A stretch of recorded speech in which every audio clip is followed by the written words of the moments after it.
Vital four જાગરણ human system અવેરિંગ પ્રોગ્રામમાં શ્રી ભાઈશ્રીના પ્રણામ. બધા કુશળ મંગળ હશો. ચૈત્રી નવરાત્રિની સાધના ચાલુ હશે. ઘણા દિવસ પછી મને વિચાર આવ્યો કે આપણે એક વિડીયો બનાવવો જોઈએ. બહુ બધા વિડીયો બનાવ્યા. લોકોને હવે શાંત થવાની જરૂર છે. જે લોકો આપણી પાસે કશું શીખ્યા હોય, સેમિનારો કર્યા હોય, એને અંદર ઉતરી અને જીવનને સમજી અને વ્યવહાર કરવાની જરૂર છે. અનલિમિટ કામનાઓ, મૂંઝવણો, આ કરવાનું રહી ગયું મેં, તે રહી ગયું મેં, ઘણું બધું રહી ગયું છે એમ. પણ મનુષ્ય જાતિ પાસે કોઈ પ્લાન નથી અને કોઈ દિશા પણ નથી. બસ જીવન જીવાય છે. આવું શા માટે થાય છે? કારણ કે આપણી પાસે ઓપ્શન ઘણા છે, હજારો ઓપ્શન છે. એટલે મનુષ્ય કન્ફ્યુઝ છે. શું નક્કી કરવું એ ખબર પડતી નથી. જીવન ડામાડોળ છે. એક બેદરકારી ભર્યું લોકોએ જીવન, બેહોશી અને બેદરકારી, બિનજવાબદારપણે જીવન જીવી અને જીવનની અંદર એક એવી પરિસ્થિતિ ઊભી કરી નાખી કે બસ એ રોટી કપડાં મકાનમાં જ બધા લોકો હલવાઈ ગયા. જીવનની અંદર કોઈ ચીજોને નિર્માણ કરવી, સમજ ઊભી કરવી, એ બધું જ સાઈડમાં રહી ગયું. અને હવે કશું કરવા જેવું છે. આપણી પાસે થોડા ઘણા પૈસા છે, થોડી ઘણું અનુકૂળતા છે, પણ મગજ ઠેકાણે નથી. આ સમય આવવાનો જ હતો એમ. સૌથી મારા પહેલાં ગુરુજી હતા જે 1996ની અંદર વિભાકર પંડ્યા, એ લોકોએ એમ કીધેલું કે 2024-25 પછી આ બધી શરૂઆત થઈ જશે. જો તમારી પાસે મનની શાંતિ હશે તો તમે પૈસાદાર કહેવાશો. તમારી પાસે અબજો રૂપિયા હશે પણ તમારી કોઈ વેલ્યુ નહીં હોય. અને એ સમય શરૂ થઈ ગયો છે હવે. એટલે હવે પૈસાદાર યા અમીર એ કહેવાશે કે જેની પાસે મનની શાંતિ હોય, ધ્યાનની શક્તિ હોય અને જીવનની અંદર એક ડિસિપ્લિન હોય. એ લોકોનો હવે સમય આવી ગયો છે. તો આ ચીજોને અમે આકાર દેવા માટે એક નવી સિરીઝ શરૂ કરી છે સેમિનારોની, જેમાં હમણાં જે આ એપ્રિલ મહિનાની અંદર છે 17થી કરીને 9 દિવસ માટે, 8 દિવસ માટે, પછી મે મહિનામાં છે.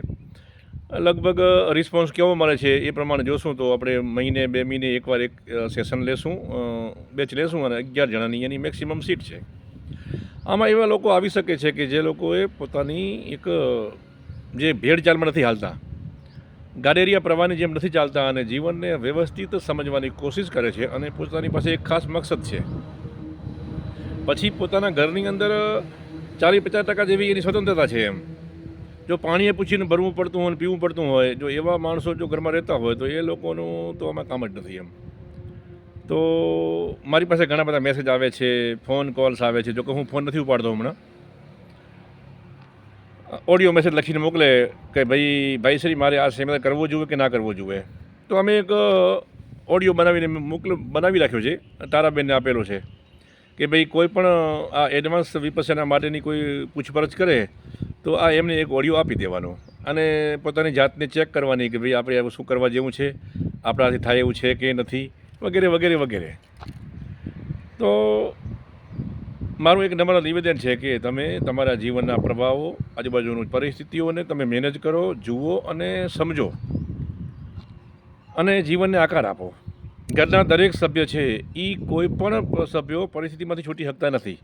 બધા જ લોકો પોતપોતાનું કામ કરવા આવ્યા છે. તો એક ઘરની અંદર એક પ્રોગ્રામ બનાવીને એ જીવનને એક આકાર આપવાનું કામ કરો અને મકસદ બનાવો તો જીવન વધુ સારું બનશે. એટલે અને વાત રહી શીખવાની, બીજી વસ્તુ એવી છે કે આપણું જે આખું જે કોન્સેપ્ટ છે, મનુષ્ય નિર્માણ કોન્સેપ્ટ, એક ટીચિંગ છે કે જીવનને આકાર કેમ આપવો, મુશ્કેલીઓનો સામનો કેમ કરવો અને જીવન જીવવું કેમ. તમે સમજી અને તમે તમારા જીવનના ઉપાયો કરી શકો, દિશા આપી શકો અને સોલ્યુશન કરી શકો. પણ મારા છેલ્લા 9 વર્ષના અભ્યાસમાં મને એવું લાગ્યું કે મનુષ્ય જાતિ છે ને જે આમાં બહુ કાચી પડી છે.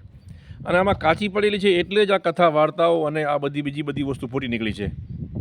મનુષ્યને ખબર નથી પડતી કે જીવનનો આકાર કેમ આપવો. શિક્ષણ અમે આપી રહ્યા છીએ પણ મનુષ્યનું ધ્યાન જે છે એ શિક્ષણમાં નથી હોતું, પોતાની સમસ્યાઓના સમાધાનમાં હોય છે. પણ તમે કશુંક શીખશો તો તમે કાંઈક કરી શકશો ને. પણ કારણ કે બહુ મોડું થઈ ગયું હોય, લોકોને ઉતાવળ હોય, બસ છૂટી જતી હોય, દૂધ ઉભરાઈ જતું હોય, અને પછી જેવી તકડ થાય એવી રીતે જ આ બધા દુનિયા થઈ રહી છે. જાત જાતના દોડધામ કરીને પછી ભાઈશ્રી પાસે આવે અને સીધી સમસ્યાની વાત કરે. પછી એમ કહેશે કે ભાઈશ્રી તમે શીખવાડો છો પણ બધું ઉપર જાય છે. ઉપર જતું નથી, તમને સમજવું નથી. કારણ કે સમજવા માટે થોડુંક મોડું થઈ ગયેલું હોય છે, કારણ કે આપણે શોર્ટકટમાં હલવાયેલા હતા. તો હજી પણ હું લોકોને કહું છું કે તમે અમારા જે દિવ્ય જીવન સેમિનાર છે ને એ રિપીટ કરો. 1 વખત, 2 વખત, 4 વખત, 10 વખત રિપીટ કરો અને જીવનને જુઓ.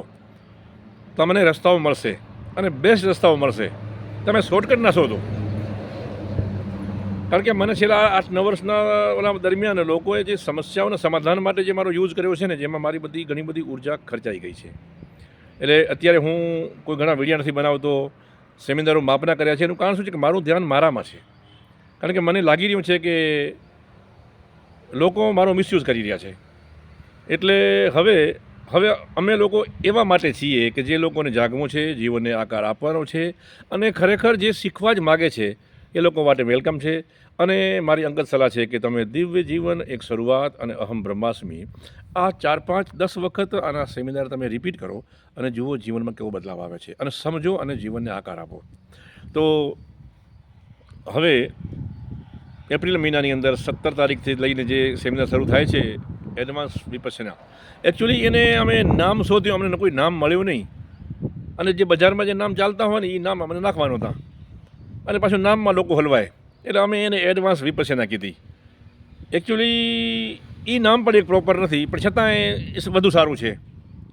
ઇન શોર્ટ, આપણી અંદર રહેલી જે ચીજો છે એને અંદર ગોઠવવી.